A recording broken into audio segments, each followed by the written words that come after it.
ನಮಸ್ಕಾರ, ನಾನು ಮೋಹನ್. ಚಿತ್ರಲೋಕ ಯೂಟ್ಯೂಬ್ ಚಾನಲಲ್ಲಿ ನಾನು ಸಂದರ್ಶನ ಕೊಟ್ಟಿದ್ದೀನಿ. ಲೈಕ್ ಮಾಡಿ, ಶೇರ್ ಮಾಡಿ, ಸಬ್ಸ್ಕ್ರೈಬ್ ಮಾಡಿ. ನಿಮಗೆಲ್ಲ ನಮಸ್ಕಾರ. ಮೂರು ಬಂದು ತುಮಕೂರು. ನಮ್ಮ ತಾಯಿ ಹೆಸರು ಪದ್ಮಾವತಿ, ನಮ್ಮ ಅಪ್ಪನ ಹೆಸರು ನಾಗಪ್ಪ. ಅವರು ಈ ಸದ್ಯಕ್ಕೆ ಈಗಿಲ್ಲ, ಅವ್ರು ಕಾಲ ಆಗಿದ್ದಾರೆ. ನಮ್ಮನ್ನು ಸಾಕಿದ್ದು ನಮ್ಮ ಅಜ್ಜಿ, ಆದಮೇಲೆ ನಮ್ಮ ಅಂತೇಳಿ. ಈಗಲೂ ನಮ್ಮ ಅಜ್ಜಿ ಮಗಳು ರಾಧಮ್ಮ ಅಂತಿದ್ದಾರೆ, ಅವರು ನಮ್ಮ ಸಾಕು ತಾಯಿ. ಇವತ್ತಿಗೂ ಅವರೇ ನಮ್ಮನ್ನು ನೋಡ್ಕೊತಿದ್ದಾರೆ. ಇವತ್ತಿಗೂ ನಮಗೆ ಪ್ಯಾಕೆಟ್ ಮನೆ ಅವರೇ ಕೊಡ್ತಿದ್ದಾರೆ. ಅವರೇ ನನ್ನ ಸಾಕಿದ ತಾಯಿ ರಾಧಾಬಾಯಿ ಅಂತೇಳಿ. ಇವತ್ತಿಗೂ ನನ್ನ ಕಷ್ಟ ಸುಖಕ್ಕೆ ಅವರೇ ಆಗ್ತಿರೋದು. ನನ್ನ ಸಾಕು ತಾಯಿ ಅಂತ ಹೇಳ್ಬೋದು, ನನ್ನ ತಾಯಿನೇ ಅಂತ ಹೇಳ್ಬೋದು ರಾಧಮ್ಮನ್ನ. ಮದುವೆ ನಾನು ಆಗಿಲ್ಲ, ನಮ್ಮ ತಂದೆಯವರು ಮದುವೆ ಆಗಿದ್ದಾರೆ. ನಾನು ಮದುವೆ ಆಗಿಲ್ಲ ಅಂದರೆ ಯಾವುದೋ ಒಂದು ಲವ್ ಫೇಲೂರು, ಅದೇನೋ ಆಯಿತು. ಅರ್ಧದಲ್ಲೇ ಬಿಟ್ಬಿಟ್ಟೆ. ನಾನು ಅವ್ರು ಪ್ರಪೋಸ್ ಮಾಡಿದೆ, ಅವನು ಮಾಡಿಲ್ಲ, ಅವ್ರಿಂದ ಬಿದ್ದೆ. ಇಲ್ಲ, ನಾನೇ ಅಂಥ ಎಜುಕೇಷನ್ ಏನು ಮಾಡಿಲ್ಲ. ನಾನು ಓದು ಕಮ್ಮಿನೇ, SSLC ಪಾಸಾಗಿದ್ದೀನಿ. ಬಟ್ ಅವಳು ಸುಮಾರು ಜನ ಹಿಂದೆ ಅವಳು ರೂಮ್ ಮಾಡಿದ್ದೆ. ನಂದು ಅವಾಗ 35-40 ವರ್ಷ ಇರ್ಬೋದು. 30 ವರ್ಷ, 25-30 ವರ್ಷ ಇರ್ಬೋದು. ಸಿನಿಮಾ ಇಂಡಸ್ಟ್ರಿಗೆ ಬಂದಿದ್ರ? ಸಿನಿಮಾ ಇಂಡಸ್ಟ್ರಿಗೆ ಯಾವುದೋ ಒಂದು 2-3 ಪಿಕ್ಚರ್ ಮಾಡಿದ್ದೆ. ಅವಾಗ ದುಡಿಮೆ ಇರಲಿಲ್ಲ. ಅವಳು ಲೋವ್ ಮಾಡಿದ್ದೆ, ಒಂದು ಸೈಡ್ ಲೋವು, ಅದು ಒನ್ ವೇ ಟ್ರಾಫಿಕ್. ನಾನು ಮಾಡ್ತಿದ್ದೆ, ಅವಳು ನಾನು ಮಾಡ್ತಿರ್ಲಿಲ್ಲ, ಗೊತ್ತಿಲ್ಲ. ಕೊನೆಗೆ ಅವಳು ಒಂದಿನ ತುಮಕೂರು ಹುಡುಗಿ, ಅವಳು ಈಗ ಚೆನ್ನಾಗಿದ್ದಾಳೆ. ಅವಳ ಹೆಸರು ಬೇಡ, ಭಗವಂತ ಚೆನ್ನಾಗಿ ಇಕ್ಕಿಲ್ಲ. ಎಲ್ಲ ನಮಗೆ ಋಣ ಇಲ್ಲ, ಅಷ್ಟೇ ಸರ್, ಬಿಟ್ಬಿಟ್ಟು ನಾವೇನು ಜಾಸ್ತಿ ತಲೆ ಕೆಡ್ಸ್ಕೊಳಕ್ಕೆ ಹೋಗಿಲ್ಲ. ಈಗ ಭಗವಂತನ ತಿರುಪತಿ ತಿಮ್ಮಪ್ಪ ಚೆನ್ನಾಗಿ ಇಕ್ಕಿದ್ದಾನೆ, ಸಾಕು. ಆಮೇಲೆ ನನಗೆ ಸಿನಿಮಾ ಇಂಡಸ್ಟ್ರಿ ಅದ್ರ ಸಲುವಾಗಿ ಮದುವೆ ಆಗಿಲ್ಲ ಇವತ್ತು. ಅದ್ರ ಸಲುವಾಗಿ ಇವತ್ತಿಗೂ ಮದುವೆ ಆಗಿಲ್ಲ ಅಷ್ಟೇ. ನಾವು ಮದುವೆ ಆಗಿಲ್ಲ, ನಾನೊಬ್ಬ ಬ್ಯಾಚುಲರ್ ಅಷ್ಟೇ. ಅಲ್ಲ, ಯಾರೆಲ್ಲ ಬಂದಿದ್ರು, ಪ್ರಪೋಸ್ ಮಾಡ್ಕೊಂಡು ಬಂದಿದ್ರ? ಇಲ್ಲ, ಪ್ರಪೋಸ್ ಯಾರು ಮಾಡ್ಕೊ ಬಂದಿಲ್ಲ. ಈಗ ಬಂದರೆ ಬೇಕಾದ್ರೆ ಓಕೆ ಅಂದ್ಬಿಡ್ತೀನಿ. ಯಾರು ಪ್ರಪೋಸ್ ಮಾಡ್ಕೊ ಬಂದಿಲ್ಲ. ಬಟ್ ನಾನು ಸಿನಿಮಾ ಇಂಡಸ್ಟ್ರಿಯಲ್ಲಿ ಡೈರೆಕ್ಟ್ರುಗಳು ಸಪೋರ್ಟ್ ಮಾಡಿದವ್ರು ಯಾರಪ್ಪ ಅಂದರೆ, ಕರೆದು ಪಾತ್ರ ಮಾಡ್ತಿದ್ದು ಇದು ಮೋಹನ್ ಕೈಲೇ ಮಾಡಿಸ್ಬೇಕು, ಮೋಹನ್ನೇ ಮಾಡಬೇಕು ಅಂತ ಮಾಡಿಸಿದ್ದು ಯಾರಪ್ಪ ಅಂದರೆ ಉಪೇಂದ್ರ ಅವರು, ಮಹೇಶ್ ಬಾಬು. ಆಕಾಶ್ ಪಿಕ್ಚರಲ್ಲಿ, ಅಭಿ ಪಿಕ್ಚರಲ್ಲಿ, ಸುಮಾರು ಪಿಕ್ಚರಲ್ಲಿ ಮಹೇಶ್ ಬಾಬು ಅವರು ಪಾತ್ರ ಮಾಡ್ತಿದ್ದಾರೆ. ಆಮೇಲೆ ನಮ್ಮ ನಾಗಣ್ಣ, ಡೈರೆಕ್ಟ್ರು ನಾಗಣ್ಣ, ಅವರು ಮಾಡ್ತಿದ್ದಾರೆ. ಆಮೇಲೆ ಇನ್ನು ಕೆಲವರು ಡೈರೆಕ್ಟ್ರುಗಳ ಹೆಸರು ಆಮೇಲೆ ಪ್ರೇಮ್ ಸರ್ ಮೊನ್ನೆ ಕರೆದು KD ಪಿಕ್ಚರಲ್ಲಿ ಮೋಹನ್ ಈ ಕ್ಯಾರೆಕ್ಟ್ರಿ ಮಾಡಿರಿ ಅಂತ ಮಾಡ್ತಿದ್ದಾರೆ. ಆಮೇಲೆ ಸುಮಾರು ಜನ ಡೈರೆಕ್ಟ್ರು ಮಾಡ್ತಿದ್ದಾರೆ, ಅವ್ರ ಹೆಸರು ಮರೆತುಬಿಟ್ಟಿದ್ದೀನಿ. ದಯವಿಟ್ಟು ನಿಮ್ಗೆಲ್ಲರಿಗೂ ಒಂದೇ ಸರ್, ಉಪೇಂದ್ರ ಸರ್, ಮಹೇಶ್ ಬಾಬು ಅಣ್ಣ, ನಾಗಣ್ಣ, ಆಮೇಲೆ ಸುಮಾರು ಜನ ಡೈರೆಕ್ಟ್ರುಗಳು ನನ್ನ ಕರೆದು ಪಾತ್ರಗಳು ಕೊಟ್ಟಿದ್ದೀರಾ, ಪಾತ್ರ ಮಾಡ್ತಿದ್ದೀರಾ. ಆಮೇಲೆ NS ರಾವ್ ಮಗ, ಅವ್ರ ಹೆಸರು ಓಂ ಪ್ರಕಾಶ್ ರಾವ್, ಅವರು ಕರೆದು ನನ್ನ ಕ್ಯಾರೆಕ್ಟರ್ ಕೊಟ್ಟಿದ್ದಾರೆ. ಅವರು ಒಳ್ಳೆ ಇದು ಮಾಡ್ತಿದ್ದಾರೆ. ಸುಮಾರು ಜನ ಡೈರೆಕ್ಟ್ ಕೊಟ್ಟಿದ್ದಾರೆ. ಎಲ್ಲರಿಗೂ ನಾನು ಹೊಂದಿಸಿ ನಮಸ್ಕಾರ ಮಾಡ್ತಿದ್ದೀನಿ. ನೀವು ಮುಂದಕ್ಕೆ ಪಿಕ್ಚರ್ ತೆಗೆದ್ರೆ ನಾನು ಕರೆದು ಕೆಲಸ ಕೊಡಿ ಸ್ವಾಮಿ. ನಮಸ್ಕಾರ ಡೈರೆಕ್ಟ್ರು ಸರ್. ಈ ಲೇಟಾಗಿ ಫೋನ್ ಮಾಡಿ ಕರೆದವರು ಮಾತ್ರ ಎಷ್ಟು ಹೇಳಿದೆ. ಬಟ್ ನನಗೆ ನೀವು ಸರಿ ಮಾಡ್ತಿಲ್ಲ, ಬಟ್ಟೆ ಬಿಚ್ಚಾಕೆ ಹೋಗು, ಯಾಕೆ ಬರೋಕೆ ಹೋದೆ ಅಂತ ಯಾರೂ ನನಗೆ ಬೈದಿಲ್ಲ, ಸುಳ್ಳು ಯಾಕೆ ಹೇಳಿ. ಯಾರು ಇನ್ನೂ ನನಗೆ ಎಂಕರೇಜ್ ಕೊಟ್ಟಿದ್ದಾರೆ. ಚೆನ್ನಾಗಿ ಮಾಡ್ತಿದ್ದೀರ, ಬನ್ನಿ ಮೋಹನ್, ನೀವು ಹತ್ತದಲ್ಲಿ ಈ ಕ್ಯಾರೆಕ್ಟರ್ ನೀವು ಮಾಡಿ ಇದು ಮಾಡ್ತೀವಿ, ಚೆನ್ನಾಗಿ ಮಾಡ್ತಿದ್ದೀರಾ. ಉಪೇಂದ್ರ ಸರ್ ಅಷ್ಟೇ, ಪ್ರೇಮ ನಾವು ಮಾಡ್ತಿದ್ದೆ, ಚೆನ್ನಾಗಿ ಮಾಡ್ತೀವಿ, ಮಾಡಿರಿ ಅಂತ ಹೇಳಿದ್ರೆ. ಮಹೇಶ್ ಬಾಬು ಅಷ್ಟೇ. ಆಮೇಲೆ ತೆಲುಗು ನಮ್ಮ ಬಿಜಿ ಡೈರೆಕ್ಟರ್ ಪುರಿ ಜಗನ್ನಾಥ್, ಅವರು ಅಷ್ಟೇ. ಅವರೆಲ್ಲ ತೆಲುಗು ಪಿಕ್ಚರೆಲ್ಲ, ಕನ್ನಡ ಪಿಕ್ಚರ್ 2 ಪಿಕ್ಚರು ಅಭಿಯಲ್ಲಿ ಅಪ್ಪೋಲ್ ಅವರೇ ನಮಗೆ ಕ್ಯಾರೆಕ್ಟರ್ ಫಿಕ್ಸ್ ಮಾಡಿದ್ದು. ಅವರು ಅಷ್ಟೇ, ಮಹೇಶ್ ಬಾಬುನೂ ಅಷ್ಟೇ. ಅವರು ವಜ್ರೇಶ್ವರಿ ಕಂಪ್ನಿ ಅವರು ಅಷ್ಟೇ, ಅವರು ಕರೆದು ನಮಗೆ ಕ್ಯಾರೆಕ್ಟರ್ಗಳು ಹಾಕ್ಸೋರು. ಬಟ್ ನಮ್ಗೆ ಯಾರು ಇಂಡಸ್ಟ್ರಿ ತೊಂದರೆ ಕೊಟ್ಟಿಲ್ಲ. ಎಲ್ಲ ಕರೆದು ಪಾತ್ರಗಳು ಹಾಕ್ಸೋರೆ ಸುಮಾರು ಜನ ಇದ್ದಾರೆ. ಬಟ್ ಈ ನಡುವೆ ನಮ್ಗೆ ಯಾರು ಕರಿತಿಲ್ಲ, ಅದೊಂಥರ ಮನಸ್ಸಿಗೆ ಬೇಸರ ಆಗಿದೆ. ದಯವಿಟ್ಟು ಹಳೆ ಡೈರೆಕ್ಟ್ರುಗಳಾಯಿತು, ಹೊಸ ಡೈರೆಕ್ಟ್ರುಗಳಾಯಿತು, ಕರೆದು ನಮ್ಗೆ ಪಾತ್ರಗಳು ಕೊಡ್ತೀವಿ. ನಮಗೆ ಒಂದು ಖತರ್ನಾಕ್ ಕ್ಯಾರೆಕ್ಟರ್ ಮಾಡಬೇಕು ಅಂತ ತುಂಬ ಆಸೆ ಇದೆ. ಖತರ್ನಾಕ್ ಯಾವ ಥರ? ಈ ತೆಲುಗು ಪಿಕ್ಚರಲ್ಲಿ, ತೆಲುಗು ತಮಿಳಲ್ಲಿ ಈ ಖತರ್ನಾಕ್ ವಿಲನ್ಗಳು ಇರ್ತಾರಲ್ಲ, ಆ ಟೈಪ್ ಕ್ಯಾರೆಕ್ಟರ್ಗಳು ಮಾಡ್ತೀನಿ ಸರ್. ನಿಮ್ಗೆ ಓಕೆ ಅನ್ನೋದಾಗ ಮಾಡ್ತೀನಿ ಸರ್. ದಯವಿಟ್ಟು ಕೊಟ್ಟು ಮಾಡಿಸಿ. ಆ ಕೆಲವು ಫ್ರೇಮಲ್ಲಿ ನೋಡಿ ಸರ್, ನೋಡ್ಬಿಟ್ಟು ಮಾಡಿಸಿ. ಆ ಕ್ಯಾರೆಕ್ಟರ್ ನನ್ನ ಜೀವ ತುಂಬಂಗಿದೆ, ಆ ಕ್ಯಾರೆಕ್ಟರ್ ಮಾಡಿಸಿ. ಇಲ್ಲ ಬೇಡ ಹೋಗಿ ಮೋಹನ್ ಅಂತೇಳಿ ಹೋಗ್ಬಿಡ್ತೀವಿ ಅಷ್ಟು. ನಮ್ಗೆ ಇನ್ನೇನು ದುಃಖ ಇಲ್ಲ, ನಮ್ಮನ್ನು ಬಳಸ್ಕೊಂತಿಲ್ವಲ್ಲ. ಓಮ್ ಪಿಕ್ಚರ್ಲಿದ್ದಾಗ ತೆಲುಗು ಪಿಕ್ಚರು ಡೈರೆಕ್ಟ್ 1-2-3 ಫೋನ್ ಮಾಡಿ ಕರೆದ್ರು ನಮ್ಮನ್ನು. ಆ ನಂಬರ್ ಯಾರು ಕೊಟ್ಟಿದ್ದೋ ಗೊತ್ತಿಲ್ಲ. ನಾನು ಬೇಡ, ಕನ್ನಡದಲ್ಲಿ ಉಳ್ಕೊಳ್ಳೋಣ, ಕನ್ನಡದಲ್ಲೇ ಇದ್ವನಂತೂ ಕನ್ನಡ ನಂಬ್ಕೊಂಡು ಇಲ್ಲಿದ್ದಕ್ಕೆ ಇವತ್ತು ತುಮಕೂರಾಗ ಇದ್ದೀನಿ ಅಷ್ಟೇ. ಯಾರು ಕರಿತಿಲ್ಲ. ಇನ್ನು ಮುಂದಕ್ಕೆ ಕರೆದು ಕೆಲಸ ಕೊಡಿ ಸ್ವಾಮಿ ಅಷ್ಟೇ. ಕನ್ನಡ ಸಿನಿಮಾ ಇಂಡಸ್ಟ್ರಿಗೆ ಬಂದು ತಪ್ಪು ಮಾಡಿದ್ರ?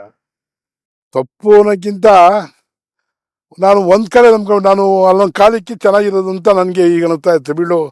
ತೆಲುಗು ಪಿಕ್ಚರ್ ಒಂದು ಕಾಲಿಕ್ಕಿದೆ, ಅಲ್ಲಿ ಇದ್ದಾಗ ಅಲ್ಲಿ ಬಿಜಿ ಇರುವೆ, ಇಲ್ಲಿರೋ ಬಿದ್ದಾಗ ಬಿಜಿ ಇರುವೆ. ಈಗ ಇದನ್ನೇ ನಂಬ್ಕೊಂಡು ಏನಾಯ್ತು ಅಂದರೆ, ಈ ಮಳೆ ಬರ್ದಾಗ ಕೆರೆ ಡ್ರೈ ಆಗುತ್ತಲ್ಲ, ಹಂಗೆ ಡ್ರೈ ಆಗಿಬಿಟ್ಟಿದ್ದೀನಿ. ತಪ್ಪಾರ್ದಲ್ಲಿ ದುಡ್ಡುಗಳು ಕೊಡಲ್ಲ ಸರ್, ಬೇಜಾರಾಗುತ್ತೆ ಸರ್. ಕೆಲಸ ಮಾಡಿಸ್ಕೊಂಡ್ಮೇಲೆ ದುಡ್ಡುಗಳು ಕೆಲವು ಕಂಪ್ನಿಗಳ ಕೊಡಲ್ಲ ಸರ್. ಅವ್ರ ಹೆಸ್ರು ಹೇಳೋದು ಬೇಡ, ಒಂಥರ ಇದಾಗುತ್ತೆ. ನಾಳೆ ದಿನ ಈ ಪಿಕ್ಚರ್ ಇದು ನೋಡೋರು ಅವ್ರಿಗೆ ಗೊತ್ತಾಗುತ್ತೆ, ಓಹ್ ನನಗೆ ಹೇಳ್ತಾವ್ ನೀವು ಅಂತೇಳಿ. ಅವ್ರು ಕೆಲವು ಡೈರೆಕ್ಟ್ರುಗಳು, ಕೆಲವು ಪ್ರೊಡ್ಯೂಸರ್ಗಳು 1.5 ಲಕ್ಷ 2 ಲಕ್ಷ ಕೊಡ್ಬೇಕು ಸರ್, ಪೇಮೆಂಟ್ಗಳೇ ಕೊಟ್ಟಿಲ್ಲ. ಡಬ್ಬಿಂಗ್ ಆಗಲಿ ಅಂತ ಡಬ್ಬಿಂಗ್ ಆದಮೇಲೆ ಎಸ್ಕೇಪ್ ಆಗಿಬಿಡ್ತಾರೆ. ಕೆಲವು ಪಿಕ್ಚರ್ಗಳು ಹೋಗೇ ಇಲ್ಲ. ಹಿಂಗೆ ಕೆಲವು ಡೈರೆಕ್ಟ್ಗಳು ಅವ್ರ ಹೆಸ್ರುಗಳು ಹೇಳೋದು ಬೇಡ. ಅವರೇನೋ ಕೊಡೋದು 3 ಕಾಸು, ಏನೋ ಅವ್ರ ಆಸ್ತಿ ಇದು ಅವ್ರ ಹೆಸ್ರುಗಳು ಬೇಡ. ಅವರು ಪ್ಯಾನ್ ಇಂಡಿಯಾ ತೆಗಿತೀನಿ, ನೆಕ್ಸ್ಟ್ ಟೀಮ್ಗೆ ಕ್ಯಾರೆಕ್ಟ್ ಹಾಕ್ತೀನಿ, ಅಯ್ಯೋ ಪ್ಯಾನ್ ಇಂಡಿಯಾ ನೀನು ತಗೊಳಪ್ಪ, ಈ ಮಾಡಿರೋ ಕೆಲಸ ದುಡ್ಡು ಕೊಡಪ್ಪ ಅಂತ ಕೇಳಿ ಇಸ್ಕೊಬಂದ್ಬಿಟ್ಟಿದ್ದೀನಿ ಹೊರತು ಅವ್ರ ಫೋನ್ ಅಟೆಂಡ್ ಮಾಡೋಕ್ಕಲ್ಲ, ಫೋನ್ ನಂಬರು ಡಿಲೀಟ್ ಮಾಡಿಬಿಟ್ಟಿದ್ದೀನಿ. ಅಂದಾಜು ಬೇರೆ ಎಷ್ಟು ಲಕ್ಷ ಬರ್ಬೇಕು ನಿಮ್ಗೆ? ಅದಕ್ಕೆ ಬರ್ಬೇಕು ಸರ್, ಒಂದು 2, 3, 4 ಮೇಲೆ ಬರಬೇಕು. ಅದು ಬರೋಲ್ಲ ಬಿಡಿ, 4 ಲಕ್ಷ 4 ಲಕ್ಷದ ಮೇಲೆ ಬರಬೇಕು. ಅದು ಬರೋಲ್ಲ ಬಿಡಿ, ಬರೋಲ್ಲ ಅಂತ ನನಗೆ ಗೊತ್ತು. ಅದನ್ನ ಮರೆತು ಬಿಟ್ಟಿದ್ದೀನಿ. ಸುಮ್ಮನೆ ಫ್ಲ್ಯಾಶ್ ಬ್ಯಾಕ್ ಯಾಕೆ ಹೋಗೋಣ? ಫ್ಲ್ಯಾಶ್ ಬ್ಯಾಕ್ ಹೋಗ್ಬಾರ್ದು, ಬರೋಂಗಿಲ್ಲ ಫ್ಲ್ಯಾಶ್ ಬ್ಯಾಕ್ ಹೋಗ್ಬೇಕು. ಫ್ಲ್ಯಾಶ್ ಬ್ಯಾಕ್ ಹೋದ್ಮೇಲೆ ಏನು ಬಂದು ಬೇಡ. ಇವತ್ತಿಗೂ ಗಾಂಧಿನ ಕಾಲಕ್ಕೆ ಕುಂತ್ಕೊಂಡು ಹೋಗ್ತಿರ್ತಾರೆ ಅವರು, ನಾವು ನಡ್ಕೊಂಡು ಹೋಗ್ತಿರ್ತೀವಿ ಅಷ್ಟೇ. ಹೋ ಅಂತಾರೆ ಅಷ್ಟೇ, ನಾವು ನಡಿಯಪ್ಪ ಅಂತೇಳಿ ನಮ್ಮ ನಡ್ಕೊಂಡು ಹೋಗ್ತಿರ್ತೀವಿ ಅಷ್ಟೇ, ಇನ್ನೇನಿಲ್ಲ ಬಿಡಿ. ಈಗ ಕಳೆದ ಎಷ್ಟು ವರ್ಷ ಆಗಿದೆ ನೀವು KD ಬಿಟ್ಟು ಬಣ್ಣ ಹಚ್ಚಿ? KD ಬಿಟ್ಟು ಬಣ್ಣ ಹಚ್ಚಿದ ಆಮೇಲೆ ನಮ್ಮ ಇವರು ಸಾಧು ಕೋಕಿಲ ಮಗ ಒಂದು ಪಿಕ್ಚರ್ ಮಾಡೋದು, ತಮಿಳ್ ಪಿಕ್ಚರ್ ರಿಮೇಕು. ಅದು ಸಾವಂದುರ್ಗ ಶೂಟಿಂಗ್ ಅದು. ಅದರಲ್ಲಿ ನಾನು, ಉಮಾಶ್ರೀ ಅವರು, ತಮಿಳ್ ವಿಜಿ ಡೈರೆಕ್ಟ್ರು, ಕಾಮಿಡಿ ಪೀಸಿದ ಯೋಗಿ ಬಾಬು, ಅವ್ರು ಪರ್ ಡೇ 10 ಲಕ್ಷ ರೂಪಾಯಿ ತೊಗೊತಾರೆ. ಅವ್ರು ಯೋಗಿ ಬಾಬು ಜೊತೆಗೆ ಒಂದು 4 ಡೇಸ್ ವರ್ಕ್ ಮಾಡಿದೆ. ಲೊಕೇಶನ್ ಬಂದು ಸಾವಂದುರ್ಗ. ಬಟ್ ಸಾಧು ಕೋಕಿಲ ಒಳ್ಳೆ ಪೇಮೆಂಟ್ ಕೊಟ್ಟರು, ಒಳ್ಳೆ ಇದು ಮಾಡಿಸೋದು. ಬಟ್ ತಮಿಳ್ ಪಿಕ್ಚರ್ ಅದು. ಅವ್ರ ಜೊತೆಗೆ ನಾನು ಉಮಾಶ್ರೀ ಅವರು ಇದ್ದರು, ಸುಮಾರು ಜನ ಮಾಡಿದ್ರು ಆ ಪಿಕ್ಚರ್ನ. ಅಲ್ಲ, ಕನ್ನಡ ಸಿನಿಮಾ ಬಣ್ಣ ಹಚ್ಚಿ ಎಷ್ಟು ವರ್ಷ ಆಯ್ತು KD ಬಿಟ್ಟು? KD ಬಿಟ್ಟ ಮೇಲೆ ಯಾವುದೂ ಇಲ್ಲ ಸರ್. ಅಲ್ಲ, KD ಯಾವತ್ತು ಲಾಸ್ಟ್ ಮಾಡಿದ್ವಿ?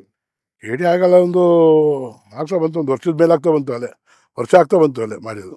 ಅದು 1 ವರ್ಷದಿಂದ ಕೆಲಸ ಇಲ್ಲ ನಿಮ್ಗೆ? ಕೆಲಸ ಇಲ್ಲ, ಬಣ್ಣ ಹಚ್ಚಿಲ್ಲ ಸುಳ್ಳು ಹಾಕಿಡೋದು. ಬಟ್ ಪ್ರೇಮ್ ಅವರೇ ಕರೆದು ಕೊಟ್ಟಿದ್ದು, ಇಂಥ ಬನ್ನಿ ಕೆಲಸ, ಗೆಟಪ್ ಚೇಂಜ್ ಇದೆ ನಿಮ್ಮದು, ಒಂದು ಬೇರೆ ಪಿಕ್ಚರ್ ಯಾವುದು ಒಪ್ಕೊಳಕ್ಕೆ ಹೋಗಬೇಡಿ, ಒಂದು 16 ದಿವಸ 17 ದಿವಸ ಬೇಕಾಗುತ್ತೆ ಅಂದರು.